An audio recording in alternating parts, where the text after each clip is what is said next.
तो स्वागत है आप सभी का हमारे चैनल की एक बिल्कुल ही नई वीडियो के अंदर, जहां पर आज की इस वीडियो के अंदर हम बात करने वाले हैं साउथ इंडस्ट्री की तरफ से रिलीज होने वाली लेटेस्ट मूवी कांतारा चैप्टर 1 के बारे में। अब ये जो कांतारा चैप्टर 1 मूवी है ये डायरेक्टली कनेक्टेड है साल 2022 में आने वाली कांतारा मूवी से। लेकिन कांतारा चैप्टर 1 कांतारा का सीक्वल नहीं है, बल्कि ये प्रीक्वल है। और वो इसीलिए क्योंकि इस मूवी के अंदर हमें कांतारा के आगे की नहीं बल्कि उसके पीछे की स्टोरी दिखाई गई है। और इसीलिए इस मूवी के अंदर हमें दिखाया गया है कि आखिरकार कांतारा के इतिहास की शुरुआत कहाँ से हुई। सो इसीलिए दोस्तों, अगर आपने अभी तक इस मूवी को नहीं देखा है तो आप सभी के लिए आज की वीडियो के अंदर मैं इस मूवी की स्टोरी को डिटेल में एक्सप्लेन करने वाला हूँ, ताकि आप सब बिना कहीं जाए घर बैठे इस पूरी मूवी की स्टोरी को जानकर एंजॉय कर सके। लेकिन दोस्तों, जैसा कि मैं अक्सर कहता हूँ कि कोई भी सिनेमा एक स्टोरी से बढ़कर एक एक्सपीरियंस होता है, और इसीलिए मैं भी आपको ये रेकमेंड करूंगा कि अगर पॉसिबल हो तो आप लोग इस मूवी को थिएटर्स में जरूर देखना। बाकी मूवी की स्टोरी जानने के लिए तो आप इस वीडियो को कंटिन्यू कर सकते हैं। सो दोस्तों, वीडियो आपको पसंद आती है तो आप वीडियो को लाइक करना, कमेंट्स के अंदर कांतारा जरूर लिखना, और आप में से जिन्होंने चैनल सब्सक्राइब नहीं किया वो जल्दी से चैनल को भी सब्सक्राइब कर लेना। बाकी आइए अब हम बिना किसी देरी के आज की इस कमाल की वीडियो को स्टार्ट करते हैं। तो दोस्तों, जो कांतारा शब्द है उसका मतलब होता है एक मिस्टीरियस जंगल, यानी कि एक ऐसा जंगल जो कि कई सारे रहस्यों से भरा हुआ है। और इस मूवी के नाम की तरह ही हमें इस मूवी के अंदर भी कांतारा नाम का जंगल दिखाया गया है, और इस कांतारा के आसपास ही पूरी स्टोरी रिवॉल्व करती है। सो इसीलिए चलिए अब इस मूवी की स्टोरी को जानना स्टार्ट करते हैं। अब दोस्तों, इस मूवी की स्टार्टिंग होती है आज से कई हजार साल पहले से। इस इतिहास के समय में हमें पता लगता है कि ईश्वर ने अपनी मर्जी से पंजुर्ली देव और गुलिका देव को धरती पर भेजा था, जिसके बाद जब ये दोनों देव जिस जंगल में आए, ये वहाँ आकर उसी जंगल में वास करने लगे, और फिर उसी जंगल का नाम पड़ा कांतारा। अब दोस्तों, हम ये देखते हैं कि कांतारा एक काफी बड़ा जंगल है, लेकिन इसी जंगल के बाहर एक काफी बड़ा साम्राज्य है, जिस पूरे साम्राज्य को एक राजा रूल करता है। अब इस राजा का नाम होता है राजा विजेंद्र। लेकिन ये विजेंद्र एक काफी क्रूर राजा होता है, जो कि न सिर्फ लोगों के ऊपर जुल्म करता है, बल्कि उसके साथ ही ये राजा हर उस चीज को हासिल भी कर लेता है जिसे ये हासिल करना चाहता है। अब इस राजा का जो बड़ा साम्राज्य होता है उसका नाम होता है कदम्ब, और ये कदम्ब एक ऐसा इलाका होता है जिसके एक बगल में कांतारा नाम का जंगल होता है और उसकी दूसरी ओर समुद्र से घिरा होता है। एंड समुद्र से लगा होने की वजह से यहाँ पर काफी सारा व्यापार होता है। लेकिन अक्सर यहाँ पर जो भी बाहर के लोग व्यापार करने आते हैं उन्हें अपने काम के लिए कई सारे गुलामों की जरूरत होती है, और इसीलिए कदम का जो राजा होता है यानी कि राजा विजेंद्र, वो अपने आसपास के सारे एरिया के गरीब लोगों को पकड़ लेता है, और पहले तो उन्हें मार पीट कर उन पर जुल्म करता है, और उसके बाद उन्हें विदेशों को बेच देता है। और इसी तरह से गरीब लोगों को बेचकर ये राजा काफी मुनाफा कमाया करता है। अब इन सब के आगे एक दिन राजा समुद्र में नहाने जाता है, लेकिन समुद्र में नहाते हुए वो ये देखता है कि समुद्र के दूसरे कोने पर एक बूढ़ा आदमी बैठा है जो कि वहाँ पर मछलियाँ पकड़ रहा है। अब असल में दोस्तों, वो बूढ़ा आदमी कांतारा से होता है, एंड उसका नाम होता है मैकारा, जो कि उस टाइम पर मछलियाँ पकड़ने की कोशिश कर रहा होता है ताकि वो उसे खाकर अपना पेट भर सके। लेकिन ये राजा विजेंद्र बहुत ज्यादा क्रूर होने के साथ साथ गरीब लोगों से नफरत भी करता है, एंड इसीलिए राजा को ये बात बर्दाश्त नहीं होती कि जिस समुद्र के अंदर वो नहा रहा है उस समुद्र के अंदर ऐसा गरीब आदमी मछली कैसे पकड़ सकता है। और अब इसी बात से गुस्सा होकर राजा अपने सैनिकों के द्वारा उस बूढ़े को पकड़वा लेता है, और वो मैकारा नाम के बूढ़े आदमी को मारने के ऑर्डर्स देता है। लेकिन जैसे सैनिक उस बूढ़े को मारने वाले होते हैं कि उसी टाइम पर हम ये देखते हैं कि उस बूढ़े आदमी की जेब से कई सारे मसाले गिर जाते हैं। उस गिरे हुए मसाले को राजा देख लेता है, और इसीलिए जैसे वो उसे अपने हाथों में लेता है वैसे राजा ये समझ जाता है कि वो इन सारे मसालों को विदेशियों को बहुत ही महंगे दामों में बेच सकता है, और ऐसा करके राजा का व्यापार और ज्यादा बढ़ सकता है। अब इसीलिए राजा उस बूढ़े आदमी से पूछता है कि आखिरकार वो कौन है और उसे ये सामान कहाँ से मिला। ये बातें सुनकर मैकारा नाम का वो बूढ़ा आदमी राजा को बताता है कि वो असल में कांतारा नाम के जंगल में रहता है, और उसके उसी जंगलों में ये सारे मसाले उगते हैं। अब दोस्तों, ये जो कांतारा जंगल था वो राजा के साम्राज्य के बिल्कुल सामने ही था, लेकिन एक जंगल के अंदर से राजा को क्या ही मिल सकता है ये सोचकर ही राजा ने कभी भी जंगल के अंदर कदम नहीं रखा था। लेकिन आज के दिन जैसे ही राजा को ये पता लगता है कि कांतारा कई सारे रिसोर्सेज से भरा हुआ है, वैसे ही राजा ये प्लान करता है कि वो कांतारा जंगल जाएगा और पूरे जंगल पर अपना कंट्रोल कर लेगा। अब इसी राजा विजेंद्र का एक छोटा बेटा भी होता है जिसका नाम होता है राजशेखर, और अब इसीलिए राजा अपने छोटे बेटे के साथ अपनी पूरी सेना लेता है और सीधा घुस जाता है कांतारा के अंदर। लेकिन दोस्तों, जैसे ही राजा अपनी सेना के साथ जंगल में थोड़ा अंदर जाता है वैसे ही उसे अपने सामने पंजुर्ली देव के दर्शन होते हैं, और पंजुर्ली देव उसे संकेत देते हैं कि वो जंगल में और अंदर नहीं जा सकता है। लेकिन राजा इस बात को न मानकर और भी अंदर जाने की कोशिश करता है, जिसके रिस्पॉन्स में हम ये देखते हैं कि उस जंगल के अंदर बहुत सारे सांड आते हैं, और वो देखते देखते राजा के सारे सैनिकों को कुचलकर मार देते हैं। लेकिन राजा ये देखकर भी रुकता नहीं है और वो और अंदर जाता है, जिसके बाद खुद पंजुर्ली देव सामने आते हैं और वो राजा को जान से मार देते हैं। और दोस्तों, ऐसा इसीलिए क्योंकि पंजुर्ली देव को ये पता होता है कि ये राजा विजेंद्र बहुत ही बुरा और बहुत ही क्रूर आदमी है, और ये कांतारा के अंदर से उसके सारे रिसोर्सेज को छीनकर पूरे जंगल को बर्बाद करना चाहता है। और इसीलिए पंजुर्ली देव इस राजा से जंगल की सुरक्षा करते हैं और वो इसे जान से मार देते हैं। अब ये सारी तबाही देखकर कांतारा जंगल के जो मूल निवासी होते हैं वो वहाँ पर आते हैं, और वो भी अपने सामने राजा को मरते हुए देखते हैं। और दोस्तों, ये सारे लोग उसी कबीले के हैं जिस कबीले से हमारी मूवी का मेन हीरो होने वाला है। अब हालांकि दोस्तों, दूसरी तरफ हम ये देखते हैं कि राजा के मरने के बाद भी राजा का बेटा जिंदा बच जाता है, लेकिन वो जंगल में रोते हुए भागने लगता है और फिर जंगल में एक जगह जाकर बेहोश हो जाता है। अब राजा के बेटे के पास कई सारे दूसरे आदिवासी आते हैं, और ये सब लोग मिलकर राजा के बेटे को ले जाते हैं एंड उसका इलाज करके उसे ठीक कर देते हैं। लेकिन दोस्तों, यहाँ पर हम ये जानते जानते हैं कि ये सारे कबीले वाले दूसरे कबीले के हैं। एक ऐसा कबीला जो कि पूरी तरह से काले कपड़े पहनता है और इनके लोगों को कहा जाता है कड़पा आदिवासी। इसके साथ ही हम ये भी जानते हैं कि जहाँ कांतारा के मूल आदिवासी पंजुर्ली देव और गुलिका देव की पूजा करके उन्हें अपना भगवान मानते हैं, वहीं पर ये काले कपड़े पहनने वाले कड़पा आदिवासी अपनी शक्तियों को बढ़ाने के लिए तंत्र मंत्र और काली विद्याओं का इस्तेमाल करते हैं। इसके साथ ही इनकी ये भी कोशिश होती है कि वो लोग किसी तरह से पंजुर्ली देव और गुलिका देव की शक्तियों को कंट्रोल कर लें और उन दोनों देव को बंदी बना के उनकी शक्तियाँ हासिल कर लें ताकि ये लोग और पावरफुल हो जाएं। अब दोस्तों, जब ये कड़पा आदिवासी राजा के बेटे की जान बचाते हैं और उसे सही सलामत उसके राजमहल में छोड़ाते हैं, तब ये चीज देखकर राजा का बेटा बहुत ज्यादा खुश होता है और इसीलिए वो इन कड़पा आदिवासियों से दोस्ती कर लेता है एंड इन सारे आदिवासियों को हर तरह की मदद करता है। अब इसके बाद धीरे धीरे समय बीतने लगता है और राजा विजेंद्र का एक छोटा बेटा जिसका नाम राजशेखर है, वो देखते देखते खुद भी काफी बड़ा हो जाता है और फिर आगे चलकर वो कदम का नया राजा बनता है। राजा बनने के बाद राजशेखर के भी 2 बच्चे होते हैं, जिनमें से उसका पहला बेटा होता है जिसका वो नाम कुलशेखर रखता है और बेटे के बाद उसकी दूसरी बेटी होती है जिसका वो नाम रखता है कनकवाथी। लेकिन दोस्तों, क्योंकि कनकवाथी काफी लंबा नाम है, इसलिए हम इसे मूवी के अंदर कनक कहेंगे। लेकिन दोस्तों, हम ये देखते हैं कि जब राजा की दूसरी संतान होती है यानी कि उसकी बेटी कनक पैदा होती है, तब उस टाइम पर उसकी बेटी काफी ज्यादा कमजोर होती है, यहाँ तक कि उस बच्ची के अंदर अपने हाथ पैरों को हिलाने तक की शक्ति नहीं होती है और इसीलिए इस बात को जानकर राजा बहुत ज्यादा दुखी हो जाता है। लेकिन इसी टाइम पर कड़पा आदिवासी के लोग उसके पास आते हैं और वो राजा की मदद करने के लिए उसकी बेटी को अपने साथ ले जाते हैं एंड वो राजा से कहते हैं कि वो इस बच्ची को अपना दूध पिलाएंगे और साथ ही अपनी शक्तियों से इस बच्ची को कुछ ही समय में ठीक कर देंगे। और फिर उसके बाद हम ये देखते हैं कि ये कड़पा आदिवासी बच्ची को ठीक करके उसे वापस राजा को सौंप देते हैं। हालांकि दोस्तों, राजा के साथ ही इधर कांतारा जंगलों के अंदर एक और कहानी चल रही होती है। कांतारा जंगल के अंदर हम ये देखते हैं कि यहाँ के मूल निवासी काफी खुशी से रहते हैं और इस कबीले के सारे लोग पंजुर्ली और गुलिका का बहुत ज्यादा सम्मान भी करते हैं। अब ये सारे कबीले वाले जहाँ पर रहते हैं वहीं पास में एक कुआं भी होता है और इसीलिए एक दिन जब कबीले के लोग खाने की तलाश कर रहे होते हैं, तभी कबीले की एक औरत उस कुएं में ये देखती है कि उस कुएं के अंदर एक छोटा सा बच्चा है, जिस छोटे बच्चे की सुरक्षा एक बाघ कर रहा है यानी कि टाइगर। लेकिन अगले पल वो बाघ वहाँ से चला जाता है और फिर इसीलिए कबीले के सारे लोग मिलकर उस बच्चे को कुएं से बाहर निकालते हैं, जिसके बाद वो लेडी उस बच्चे को अपना लेती है और उसे अपना बेटा बनाकर पालने लगती है और वो उस बच्चे का नाम रखती है बेरमे। और दोस्तों, मैं आपको बता दूं कि ये बेरमे नाम का छोटा सा बच्चा और कोई नहीं बल्कि मूवी का मेन हीरो है, जिसे मूवी के अंदर प्ले किया है ऋषभ शेट्टी ने। अब धीरे धीरे करके समय बीतने लगता है और राजा के बच्चों के बड़े होने के साथ साथ इधर बेरमे भी बड़ा होने लगता है और अब इसके बाद वो समय भी आ गया जब राजा के बच्चे पूरी तरह से जवान हो गए। इसके बाद ये राजा यानी कि राजशेखर अपने बेटे कुलशेखर को नया राजा बना देता है ताकि अब उसके बाद उसका बेटा कुलशेखर इस पूरे राज्य को संभाले। लेकिन दोस्तों, हम ये देखते हैं कि राजशेखर का बेटा कुलशेखर काफी ज्यादा बदतमीज और काफी ज्यादा अधर्मी होता है और वो इसीलिए क्योंकि वो ना तो अपने माता पिता की इज्जत करता है, ना ही वो अपने गुरु की इज्जत करता है और ना ही उसे अपनी प्रजा की भलाई से कोई मतलब होता है। वो बस हमेशा ही मदिरा का सेवन करता है और अपने कुछ दोस्तों के साथ अय्याशी करता है। और हाँ, इन सब के साथ ही कुलशेखर भगवान पर भी बिलीव नहीं करता और हमेशा ही भगवान के होने का मजाक उड़ाता है। अब दोस्तों, कुलशेखर का जो फादर था यानी कि राजशेखर, वो बचपन से ही कुलशेखर और उसकी बहन कनक को कांतारा की कहानियां सुनाता था और अब क्योंकि राजशेखर के पिता के साथ जो भी घटनाएं हुई थी, उन सारी घटनाओं की वजह से राजशेखर को बहुत ज्यादा डर लगता था। इसलिए वो चाहता था कि उसके दोनों बच्चे भी कांतारा में कभी रह जाएं एंड इसीलिए वो उन्हें कांतारा की झूठी कहानी सुनाता था एंड वो उसे कहता था कि कांतारा जंगल में राक्षस रहते हैं। लेकिन अब आज के दिन जब कुलशेखर राजा बन जाता है, तब वो ये डिसाइड करता है कि अब वो कांतारा में जाएगा और वहाँ जाकर शिकार करेगा। अब ऐसा करने के लिए कुलशेखर अपने कई सारे दोस्तों के साथ साथ काफी सारे सैनिक लेता है और सीधा घुस जाता है कांतारा के जंगलों के अंदर। जंगल में आने के बाद वो एक बंदर और एक हिरण को जान से मार देता है। लेकिन इससे पहले कि वो और कुछ कर पाते, कुलशेखर और उसके सारे सैनिकों पर कोई हमला कर देते हैं और हमले में सैनिकों को बारी बारी करके मारने लगते हैं। इस अचानक से होने वाले हमले को देखकर कुलशेखर और उसके सारे दोस्त वहाँ से भाग जाते हैं। लेकिन जितने सैनिक वहाँ पर फंस जाते हैं वो सारे बारी बारी करके मारे जाते हैं और फिर इसके बाद हमें पता लगता है कि इन सबको मारने वाले और कोई नहीं बल्कि कांतारा जंगल के आदिवासी है और उन सभी के बीच वहाँ पर बेरमे भी होता है यानी कि ऋषभ शेट्टी। अब बेरमे और उसके बाकी सारे साथी ये देखते हैं कि उन लोगों ने यहाँ पर सारे सैनिकों को मार दिया है, लेकिन तब भी एक ऐसा सैनिक है जो कि मरा नहीं है, बस वो बेहोश हो चुका है। और अब इसीलिए बेरमे और उसके साथी शिकार किए हुए जानवरों को एंड वहाँ पड़े सैनिकों को सबको लेकर अपने साथ अपने घर ले जाते हैं। अब जैसे बेरमे और उसके सारे साथी अपने कबीले के पास आते हैं, वैसे ही सभी सैनिकों में जो एक सैनिक बचिया होता है वो अपनी आंखें खोलता है और वो यहाँ पर बेरमा और उसके बाकी सारे साथियों से बातचीत करता है। वो सैनिक उन्हें बताता है कि उसका नाम चेना है और वो उन्हीं सारे सैनिकों का साथी था जिसे बेरमा और उसके साथियों ने मार दिया है। बेरमा चेना से पूछता है कि आखिरकार वो कहाँ से आए हैं, जिस पर चेना नाम का वो सैनिक उन सबको बताता है कि असल में इस जंगल के बाहर एक बड़ा सा साम्राज्य है, जिस साम्राज्य का नाम है कदम्ब और उसी कदम्ब में नया राजा बनाया गया है जिसका नाम है कुलशेखर और वो लोग आज के दिन उसी के साथ शिकार करने आए थे। लेकिन जब उन लोगों ने हमला किया तो राजा और उसके साथी भाग गए और वो लोग यहाँ पर पकड़े गए। अब चेना की बात सुनकर बेरमा उससे कहता है कि यहाँ के हम सभी लोग आदिवासी है, लेकिन हमने ये सुना है कि आप लोग जहाँ से आए हैं वो जगह काफी एडवांस है और आप सभी ने वहाँ पर काफी तरक्की कर रखी है और इसीलिए हम ये चाहते हैं कि हम भी उन जगहों को देखें और ये जाने कि आप सब लोग हमसे कितना आगे हैं। आगे बेरमा उससे कहता है कि जैसे हम लोग वो जगह देखेंगे वैसे हम लोग देखकर वापस आ जाएंगे और इसीलिए चेना उन सबको अपने साथ ले जाए। अब चेना के पास और कोई भी ऑप्शन नहीं होता और इसीलिए वो बेरमा को हाँ बोल देता है और वो बिना देरी किए बेरमा और उसके सारे साथियों को अपने साथ ले जाता है। लेकिन बेरमा और उसके साथियों को अंदर जाने के लिए उन सबकी तरह दिखना जरूरी था और इसीलिए उन लोगों ने जितने भी सैनिकों को मारा होता है, बेरमा और उसके साथी उन सारे सैनिकों की ड्रेस पहन लेते हैं, जिसके बाद वो लोग भी सैनिकों की तरह दिखने लगते हैं। इसके बाद ही चेना बेरमा और उसके सारे साथियों को कदम साम्राज्य के अंदर ले आता है। अब अंदर आने के बाद ये लोग साम्राज्य का चकाचौंध देखकर काफी ज्यादा खुश हो जाते हैं और इसीलिए ये लोग सब तरफ घूमने लगते हैं और खेलने कूदने लगते हैं। अब बेरमे और उसके सारे दोस्तों की इन सारी हरकतों को देखकर सैनिकों को शक हो जाता है और फिर इसीलिए सारे सैनिक मिलकर बेरमे और उसके साथियों को पकड़ लेते हैं और उन सबको सीधा राजा की सभा में लेकर आते हैं। हालांकि दोस्तों इन सब के बीच ही बेरमे राजकुमारी कनक से भी मिलता है और उसे एक नजर में ही राजकुमारी कनक पसंद आ जाती है। हालांकि इन सब के बाद जैसे बेरमे और उसके सारे साथियों को राजा के सामने पेश किया जाता है, वैसे राजा कुलशेखर बेरमे से पूछता है कि उसका नाम क्या है और वो सब लोग कहाँ से आए हैं। ये बात सुनकर बेरमे उसे बताता है कि उसका नाम बेरमे है और वो सब लोग कांतारा से आए हैं। अब कांतारा का नाम सुनते ही राजा समेत सभा में सारे लोग काफी डर जाते हैं और ऐसा इसीलिए क्योंकि सबके मन में ये भ्रम है कि कांतारा के जंगलों में राक्षस रहते हैं और शायद से ये सब लोग भी राक्षस ही हैं। अब इन सारे लोगों को राक्षस समझ के राजा उन सबको जेल में डलवा देता है। अब राजा कुलशेखर ये चाहता था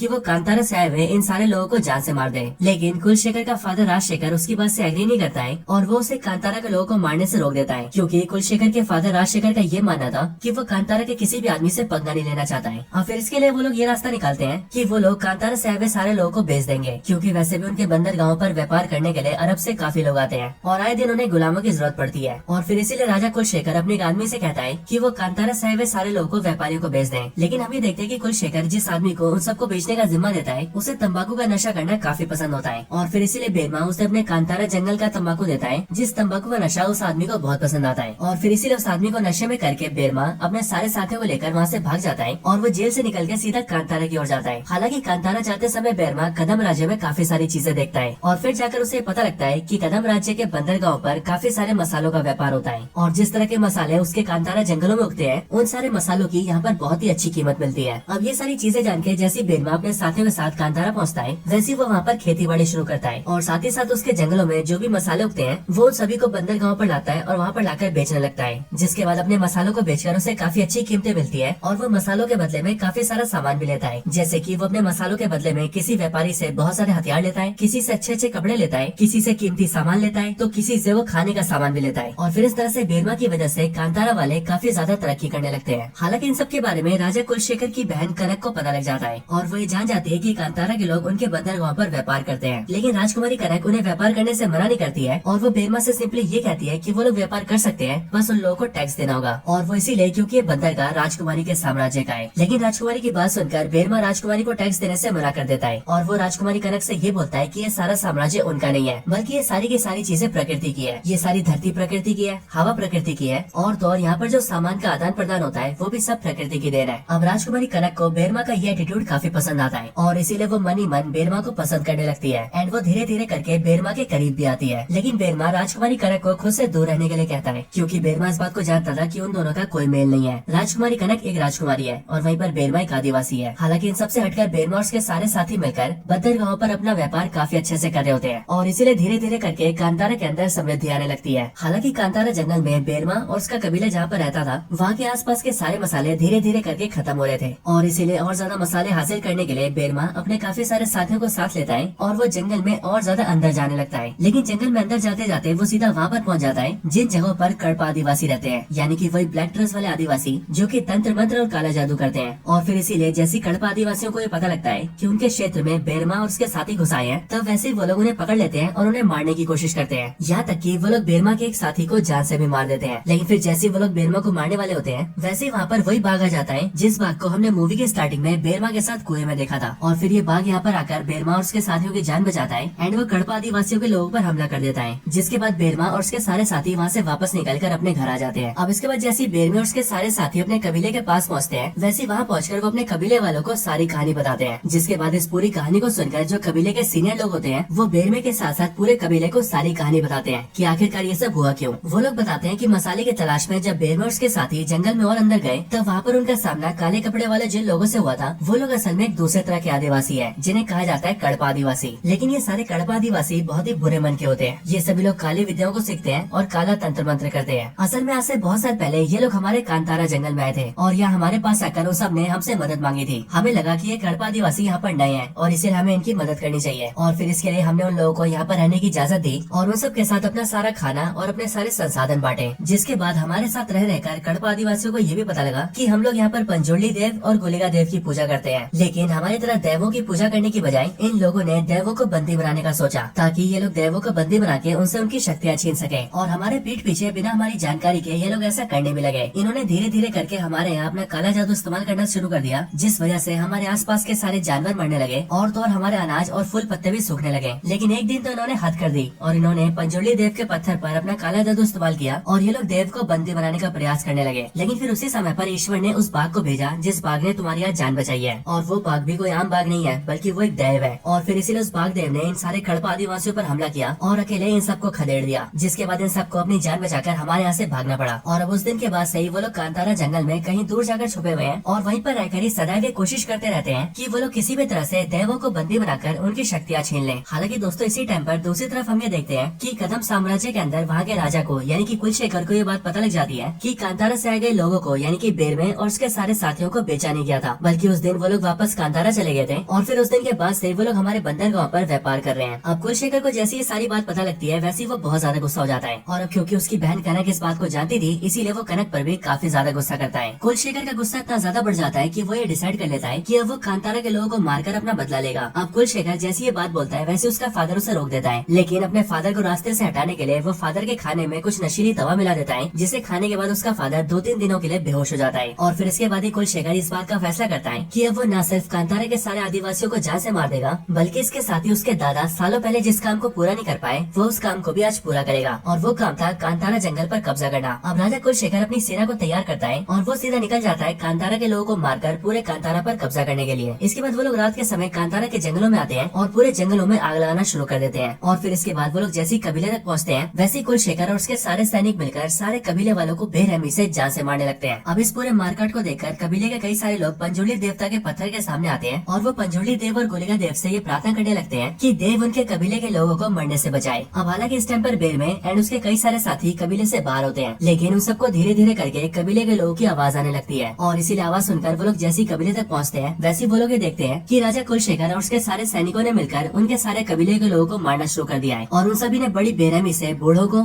औरतों को और यहाँ तक कि बच्चों को भी जान से मार दिया है। यहाँ तक कि जब बेरमे कुलशेखर के पास पहुँचता है तब राजा कुलशेखर बेरमे के सामने उसकी माता को भी जान से मार देता है। अब अपनी माता को अपने सामने मरते हुए देखकर बेरमे के होश उड़ जाते हैं, लेकिन अगले पल बेरमे के पास एक शक्ति आती है और वो बेरमे के अंदर समा जाती है। और वो शक्ति असल में गुलिका देव होते हैं, जो कि जैसे बेरमे के शरीर को धारण करते हैं वैसे ही बेरमे गुलिका देव बन जाता है। और इस टाइम पर ये गुलिका देव का उग्र रूप होता है, यानी कि उनका बहुत ही ज्यादा गुस्सैल और डेंजरस फॉर्म। और फिर इसीलिए दोस्तों जिस तरह से साल 2022 की कांतारा मूवी के अंदर गुलिका देव ने सारे दुश्मनों को मारा था, इस मूवी के अंदर गुलिका देव उससे भी कई बुरी तरह से लोगों को मारते हैं। अब इस रूप को देखकर राजा बहुत ज्यादा डर जाता है और इसीलिए वो गुलिका देव को मारने के लिए अपने सारे सैनिक भेजता है। लेकिन गुलिका देव बारी बारी करके सारे सैनिकों को खत्म कर देता है और फिर आखिर में वो राजा कुलशेखर पर हमला करके उसे भी जान से मार देते हैं। लेकिन फिर इसके बाद बेरमे के शरीर से गुलिका देव बाहर निकल जाते हैं और बेरमे शांत होता है और उनके कबीले में अब जो तबाही मची होती है उन सबको देखकर सभी लोग काफी रोते हैं। अब इसके 2-3 दिन बाद जब राजशेखर को होश आता है तब वो अपने सामने अपने बेटे कुलशेखर की लाश देखता है और फिर उसे पूरी कहानी पता लगती है कि किस तरह से उसका बेटा कांतारा गया, किस तरह से उसने वहाँ जाकर तबाही मचाई और फिर किस तरह से उसके रिस्पॉन्स में वो मारा गया। अब अपने बेटे की मौत से राजा को काफी ज्यादा दुख होता है, लेकिन उसके बावजूद भी वो अपने आप को संभालता है और एक बार फिर से राजा बनके अपने साम्राज्य को चलाने लगता है। अब इस टाइम पर राजशेखर अपने महल के अंदर भगवान शिव का एक मंदिर बनवा रहा होता है, लेकिन उस मंदिर के अंदर जिस शिवलिंग को रखा जाता है वो शिवलिंग अपने आप ही टूट जाता है। और इसीलिए इस चीज को देखकर जो राजा के मुख्य पंडित होते हैं वो उसे बताते हैं कि असल में राजशेखर के बेटे कुलशेखर ने कांतारा जाकर जो भी कुछ किया उन सब की वजह से ईश्वर उन सबसे नाराज है। और अब इसीलिए राज्य के मुख्य पंडित राजशेखर को सलाह देते हैं कि अगर उन्हें सब कुछ ठीक करना है तो फिर उन्हें कांतारा के लोगों से सुलह करनी होगी, क्योंकि ऐसा करने के बाद ही ईश्वर की नाराजगी दूर होगी। अब इसके बाद ही राजशेखर का पैगाम लेकर उसकी बेटी कनक सीधा कांतारा जाती है और वहाँ पहुंचकर बेरमे एंड उसके लोगों से मिलती है। यहाँ पर राजकुमारी कनक उन सबके सामने अपनेपन का हाथ बढ़ाती है, लेकिन बेरमे को किसी पर भी भरोसा नहीं होता और इसीलिए वो उन्हें मना कर देता है। एंड वो राजकुमारी से कहता है कि उसके लोगों ने जो भी कुछ किया है उससे हमारे देवता को बहुत बुरा लगा है, और सिर्फ ये नहीं बल्कि उसके लोगों ने हमारे कबीले के बहुत सारे लोगों को जान से भी मार दिया है। ये सारी बात सुनकर राजकुमारी कहती है कि मौत हमारे लोगों की भी हुई है, लेकिन अब तक जो भी कुछ हुआ है हम उसके लिए पंजुर्ली देव से माफी मांगना चाहते हैं और मैं जानती हूँ कि पंजुर्ली देव हमें जरूर माफ करेंगे। इसके आगे राजकुमारी कनक बेरमे एंड उसके लोगों से कहती है कि मैं आप सभी को राजमहल आने का आमंत्रण दे रही हूँ। मैं चाहती हूँ कि आप सभी पंजुर्ली देव को लेकर सीधा राजमहल आएं और पंजुर्ली देवता की स्थापना भगवान शंकर के मंदिर में करें, क्योंकि ऐसा करने से पंजुर्ली देव भगवान शिव के करीब रहेंगे और उससे उन्हें खुशी मिलेगी। अब राजकुमारी का यह प्रस्ताव बेरमे के लोगों को काफी पसंद आता है और फिर इसीलिए बेरमे भी इस बात के लिए हाँ बोल देता है, जिसके बाद बेरमे पंजुर्ली देव के स्टोर को लेकर अपने सारे लोगों के साथ सीधा राजमहल पहुँचता है, जहाँ पर आने के बाद बड़े धूमधाम धूमधाम से पूजा पाठ करके भगवान शिव के महल में पंजुर्ली देव की भी स्थापना कर दी जाती है। इसके बाद मानो राजमहल के लोगों के बीच और कांतारा के लोगों के बीच सुलह हो जाती है और फिर इसीलिए कांतारा के सारे लोग वापस आ जाते हैं। लेकिन अब इसके बाद जैसी अगली सुबह होती है वैसी वो लोग ये देखते हैं कि उनके कबीले के सारे बच्चों की तबीयत बहुत ज्यादा खराब होने लगती है और देखते देखते मानो बच्चे मरने की हालत में आ जाते हैं। ये सब देखकर कबीले के कुछ लोग अपना रिचुअल करते हैं और फिर रिचुअल के जरिए उन्हें पता लगता है कि असल में उनके देव को किसी ने बंदी बना लिया है और देवों के बंदी होने की वजह से ये सारी चीजें हो रही हैं। और देवों को बंदी बनाने वाले और कोई नहीं बल्कि कड़पा आदिवासी हैं, जो कि सालों से देवों को बंदी बनाने का प्रयत्न कर रहे थे, लेकिन आज आखिरकार उन्होंने देवों को बंदी बना ही लिया है। और फिर दोस्तों इसके बाद ही सारी कहानी सामने निकल कर आती है। हमें पता लगता है कि ये जो सारी चीजें हो रही है इन सब के पीछे कड़पा आदिवासी है। असल में देवों की शक्तियों के बारे में जानने के बाद वो सालों से देवों को बंदी बनाना चाहते थे ताकि वो देवों को बंदी बना के उनकी शक्तियाँ हासिल कर सके। असल में अभी से सालों पहले जब हमने कड़पा आदिवासियों के इरादे जान लिए थे तब बाघ देवता की मदद से हमने उन्हें यहाँ से भगा दिया था। लेकिन फिर कुछ समय बाद किस्मत से राजशेखर की मुलाकात उनसे हो गई, जिसके बाद से कड़पा आदिवासियों ने राजशेखर एंड उसके बच्चों को मैनिपुलेट करना स्टार्ट कर दिया और उनके जरिए अपना प्लान एग्जीक्यूट करवाने लगे। यहाँ तक कि आपको याद हो तो मैंने आपको बताया था कि जब राजशेखर की बेटी पैदा हुई थी तब वो बहुत ज्यादा कमजोर थी, इवन वो अपने हाथ पैर भी नहीं हिला पाती थी। सो उसे भी कड़पा आदिवासियों के लोगों ने अपना दूध पिलाकर बड़ा किया एंड उन्होंने उसे यानी कि राजकुमारी कनक को अपनी सारी जादू विद्या सिखाई। और फिर जब सही मौका लगा तब राजकुमारी कनक सीधा कांतारा गई और उसने धोखे से कांतारा के लोगों के हाथों ही पंजुर्ली देवता को राजमहल बुलवा लिया। और फिर पंजुर्ली देव के वहाँ पर आते ही कड़पा आदिवासियों ने देव को अपने कंट्रोल में कर लिया और अब इसीलिए राजा की बेटी यानी कि राजकुमारी कनक और इवन राजा खुद भी यानी कि राजशेखर दोनों के दोनों कड़पा आदिवासियों के साथ है। यहाँ तक कि हमें यहाँ पर यह भी बात पता लगती है कि जब बेर में कदम साम्राज्य में था तब राजकुमारी कनक को उससे प्यार नहीं हुआ था, बल्कि वो जानबूझकर उसके आसपास रहती थी ताकि वो धीरे धीरे करके उसके शरीर के कुछ हिस्से अपना सके। और उसने धीरे धीरे करके बेरमे के कई सारे नाखून और उसके बाल भी चुरा लिए थे। और ऐसा सब इसीलिए क्योंकि राजकुमारी कनक इस बात को जानती थी कि बेरमे कोई आम आदमी नहीं है बल्कि उसे खुद ईश्वर ने भेजा है। यहाँ तक कि जब शुरुआत में बेरमे कुएं के अंदर मिला था तब उस टाइम पर हमें बेरमे के असली माता पिता के बारे में बताया नहीं गया था, और वो भी इसीलिए क्योंकि बेरमे के माता पिता है ही नहीं बल्कि उसे ईश्वर ने खुद ही भेजा है ताकि वो कांतारा के लोगों की भलाई कर सके। और अब इसीलिए राजकुमारी कनक बेरमे के सारे बाल और नाखूनों को इस्तेमाल करके उनके थ्रू एक काला जादू करती है एंड उनके जरिए अपने पिता को बहुत ज्यादा शक्तिशाली बना देती है ताकि इन शक्तियों का इस्तेमाल करके उसका फादर बेरमे से फाइट कर सके। अब इधर दूसरी तरफ कांतारा में बेरमे और उसके कबीले के बाकी सारे लोगों को भी ये पता चल जाता है कि इन सारी चीजों के पीछे राजशेखर, उसकी बेटी कनक और कड़पा आदिवासियों का हाथ है और उन सबने मिलकर ही धोखे से पंजुर्ली देव को कैद किया है। और अब इसीलिए इस बात को जानते हैं बेरमे अपने सारे लोगों को तैयार करता है, जिसके बाद वो लोग अपने सारे हथियार लेकर सीधा हमला बोल देते हैं और सीधा घुस जाते हैं कदम साम्राज्य की सीमा के अंदर। इधर राजशेखर, उसकी बेटी और उनके सारे सैनिक भी तैयार होते हैं और फिर इसीलिए यहाँ पर एक बहुत ही बड़ी वॉर होती है, एक ऐसी वॉर जिसमें देखते देखते सैकड़ों लोग मारे जाते हैं। और फिर इसके बाद ही राजशेखर और बेरमे का आमना सामना होता है। लेकिन अब क्योंकि राजकुमारी कनक ने राजशेखर को बहुत ज्यादा शक्तिशाली कर दिया था, इसलिए राजशेखर बेरमे को बड़ी आसानी से हरा देता है। लेकिन हाँ, फिर इन सब के पीछे यहाँ पर मैकारा आता है, यानी कि वही बूढ़ा आदमी जिसे हम सभी ने मूवी की स्टार्टिंग में समुद्र में मछली पकड़ते हुए देखा था। और हमें थ्रू आउट दी मूवी कहीं कहीं पर इस बात का हिंट भी दिया गया था कि ये मैकारा भी कोई आम आदमी नहीं बल्कि एक डिवाइन आदमी है। और इसीलिए जब ये यहाँ पर आता है तब वो बेरमे से बात करता है और वो बेरमे को सीधा नदी की ओर जाने के लिए कहता है। इसके बाद बेरमे जैसे ही नदी की तरफ जाता है वैसे वहाँ से होते हुए वो सीधा एक गुफा में पहुँच जाता है। और उस गुफा में पहुँचते ही वहाँ पर वो अपने सामने शिवलिंग को देखता है और उसी शिवलिंग के बगल में एक त्रिशूल भी रखा होता है जो कि भगवान शंकर का होता है। हालांकि इसी टाइम पर बेरमे के ऊपर एक राक्षस हमला कर देता है, जो राक्षस देखने में काफी हद तक नंदी की तरह लग रहा होता है, लेकिन एक्जैक्टली ये कौन होता है इस बारे में हमें बताया नहीं जाता है। पर यहाँ पर जैसे ये बेरमे पर हमला करता है वैसे ही बेरमे से फाइट करता है और फाइट करने के बाद वो सीधा भगवान शंकर के त्रिशूल को पकड़ लेता है, जिसके बाद ही बेरमे की बॉडी के अंदर भगवान शंकर की पावर्स आ जाती है और तो और बेरमे की बॉडी से एक बड़ा सा नाग भी लिपट जाता है। और फिर इसके बाद ही बेरमे की बॉडी के अंदर वास आता है गुलिका देव का, जिसके बाद बेरमे, जो कि अब गुलिका देव बन चुका था, वो ईश्वर के भेजे गए बाघ देवता के साथ मिलकर सीधा युद्ध के मैदान में आता है। और फिर यहाँ पर आने के बाद जो बाघ देव होता है वो कड़पा आदिवासियों पर हमला करता है। और रही बात बेरमे की, जो कि अब गुलिका देव बन चुका है, वो सीधा राजशेखर पर हमला करता है। लेकिन राजशेखर की बेटी कनक इस बात का फायदा उठाती है और वो सीधा गुलिका देव के सामने आ जाती है, क्योंकि वो इस बात को जानती थी कि गुलिका देव एक स्त्री पर हमला नहीं करेंगे। लेकिन फिर ये चीज देखकर गुलिका देव अपनी बहन को बुलाते हैं और फिर यहीं पर ही हमें भी ये पता लगता है कि गुलिका देव की एक बड़ी बहन है जिनका नाम है चाउंडी। और फिर इसके बाद अगले पल चाउंडी बेरमे की बॉडी को समन करती है एंड फिर वो देखते देखते राजकुमारी कनक और उसके फादर राजशेखर दोनों को खत्म कर देती है। और फिर दोस्तों इस तरह से कांतारा वाले इस पूरे युद्ध को जीत जाते हैं और पंजुर्ली देव को कड़पा आदिवासी के हाथों से आजाद कर देते हैं। और फिर इसीलिए इसके अगले सीन में हम ये देखते हैं कि कांतारा वाले अपने जंगल के अंदर भूता कोला को परफॉर्म करते हैं, जहाँ पर इस टाइम पर पंजुर्ली देव और गुलिका देव दोनों को परफॉर्म किया जाता है। और यहाँ पर गुलिका देव को जो परफॉर्म करता है वो होता है बेरमे। लेकिन भूता कोला करने के बाद ही बेरमे सीधा उसी कुएं के अंदर कूद जाता है जिस कुएं के अंदर उसे बचपन में पाया गया था। लेकिन जैसे वो कुएं के अंदर कूदता है वैसे सभी लोग कुएं में देखते हैं, लेकिन उसके बाद उन्हें कुएं में कोई भी नहीं दिखता है। और फिर इसीलिए हम भी ये जानते हैं कि जिस तरह से बेरमे आया था वो उसी तरह से वापस जा चुका है। और इसीलिए यहाँ से ये बात भी साबित हो जाती है कि बेरमे ईश्वर के द्वारा भेजा गया एक सच का गढ़ था, जो कि अपना लक्ष्य पूरा पूरा करने के बाद वापस जा चुका है। अब दोस्तों इसके साथ ही ये मूवी यहाँ पर एंड हो जाती है और मूवी के एंड होने के साथ हमें बताया जाता है कि अब इस मूवी का अगला पार्ट भी आएगा।